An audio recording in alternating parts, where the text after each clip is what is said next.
হোয়াটসঅ্যাপের ট্যাব দিব। হোয়াটসঅ্যাপে ট্যাব দেওয়ার পর পিকচারটিকে সে স্ক্রিনশটও দিতে পারবে না, সেভও করতে পারবে না। এখানে অ্যাড বাটনে ক্লিক করব। অ্যাড বাটনে ক্লিক করে যে পিকচারটি আমরা দিতে চাই, ধরুন এই পিকচারটি তাকে দিচ্ছি।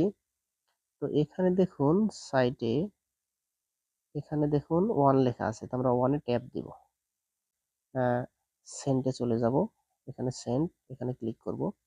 ক্লিক করার পর আমাদের এই যে দেখুন নিচের দিকে যে গেছে, এখানে কিন্তু 1 দেখাচ্ছে। ও কিন্তু শুধু একবারই দেখতে পারবে, আর দেখতে পারবে না, ইচ্ছা করলেও আর আসবে না। আমরা এইচডি কোয়ালিটি ভিডিও পাঠালেও যাকে পাঠাই সে কিন্তু এইচডি পায় না, তার এখানে যে এমবি কমে যায়। অ্যাড বাটনে চলে যাব, গ্যালারিতে চলে যাব। ধরুন আমরা প্রথম এই ভিডিওটি দিতে যাচ্ছি। হ্যাঁ, এই ভিডিওটি কিভাবে দিব, এই ভিডিওটির উপরে